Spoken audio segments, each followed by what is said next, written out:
सभ्यता से भरपूर शास्त्री परिवार की इकलौती बेटी मोहिनी को बचपन में ही पढ़ाई के लिए विदेश भेज देते हैं, जहां से वो सालों बाद ग्रेजुएशन पूरी करके इंडिया वापस आती है, जो अब संस्कार, सभ्यता, संस्कृति जैसी चीजों से कोसों दूर होती है। एक सुबह मोहिनी शॉर्ट ड्रेस पहने, कानों में हेडफोन लगाए जोर जोर से इंग्लिश गाने गाती हुई घर में घूम रही होती है। सुबह सुबह भगवान का नाम लेते हैं, राक्षसों की तरह चिल्लाते नहीं। पॉप्स, आपको अच्छे गाने की बिल्कुल समझ नहीं है, so take a chill pill. अरे मोहिनी, पापा से ऐसे बात करते हैं क्या? सारी तमीज भूल गई हो। ओह मॉम प्लीज, इतनी बड़ी भी कोई बात नहीं हुई, सो डोंट ओवर रिएक्ट। ऐसे ही दिन बीतते हैं जिसमें मोहिनी के तौर तरीके, रहने और बात करने का ढंग उसकी मम्मी पापा को परेशान करने लगता है। भला कोई मानेगा कि ये मेरी बेटी है? रीति रिवाज और संस्कारों से तो इसका दूर दूर तक कोई नाता नहीं, और अब तो लगता भी नहीं कि कभी होगा। अरे ऐसे कैसे नहीं होगा? लड़कियां सारे नखरे अपने माँ बाप को ही दिखाती है। ससुराल जाकर उन्हें सब कुछ करना भी पड़ता है और मानना भी। पत्नी की बात शास्त्री जी समझ जाते हैं और कुछ ही दिनों में अपने से भी ज्यादा धार्मिक परिवार में निखिल के साथ मोहिनी का रिश्ता पक्का कर देते हैं। रिश्ता तो पक्का कर दिया, पर यहाँ मोहिनी को कैसे मनाएंगे? शादी ब्याह के मामले में आटे में नमक जितना झूठ तो चलता है जी। इसी तरह एक के बाद एक तिकड़म लगाते हुए दोनों मिलकर मोहिनी को शादी के लिए तैयार कर लेते हैं और मोहिनी निखिल की शादी हो जाती है, जिसके अगले दिन से ही मोहिनी दोबारा अपने पूरे अवतार में शॉर्ट ड्रेस पहनकर घर में घूमने लगती है। बहू को ऐसे देख सास की आंखें फटी की फटी रह जाती हैं। अरे ये क्या बेशर्मी है, हमारे घर की लड़कियां जींस तक नहीं पहनती और तुम बहू होकर इतने छोटे कपड़े पहनकर पूरे घर में घूम रही हो। सीरियसली मॉम, प्लीज आप अपनी इस 80 के दशक वाली सोच पे इंक्लूड मत करो। हाय तौबा, एक तो बेशर्मी दिखाती है, ऊपर से सास के साथ जुबान भी लड़ाती है। अरे जल्दी कपड़े बदल कर आ, घर की पहली आरती तुम्हें ही करनी है। इतनी देर में निखिल भी वहां आ जाता है।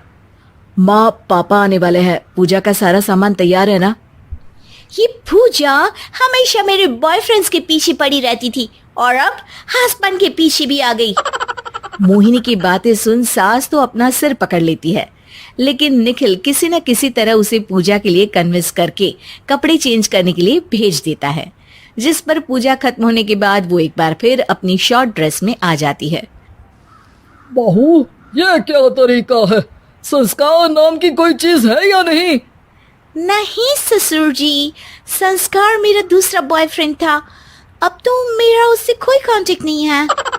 मोहिनी का जवाब सुन के ससुर तो भगवान नाम जपते वहां से चले जाते हैं, लेकिन सास बहू के बीच कहासुनी फिर शुरू हो जाती है, जिसे इग्नोर करते हुए मोहिनी घर से बाहर चली जाती है और देर रात घर वापस आती है।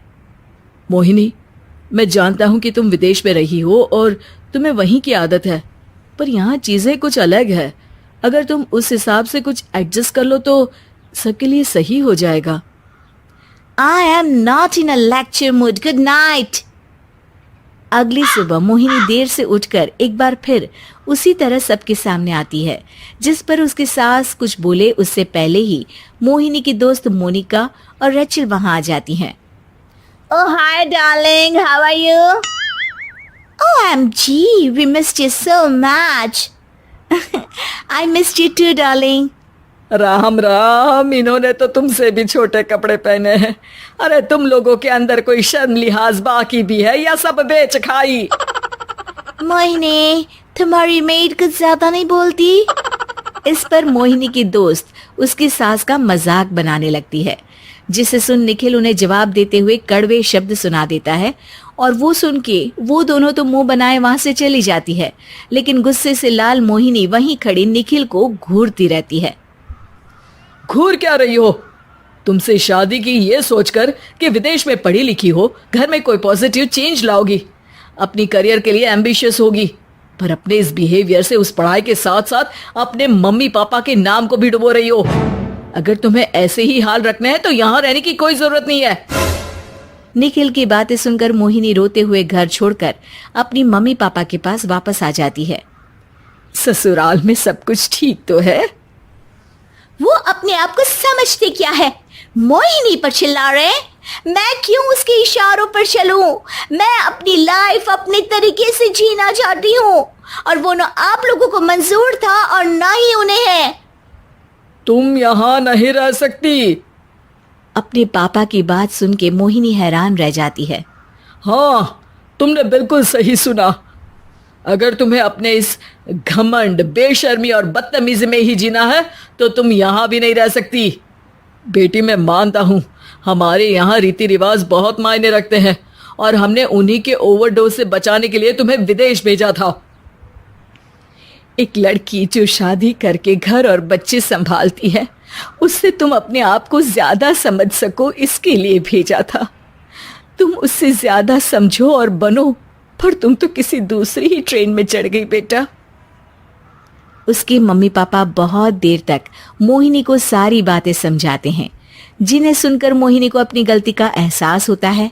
वो जॉब ज्वाइन कर लेती है और ससुराल वापस आकर उन्हें मॉडर्न बनाती है और खुद भी कुछ रिवाज सीखते हुए खुशी से रहने लगती है।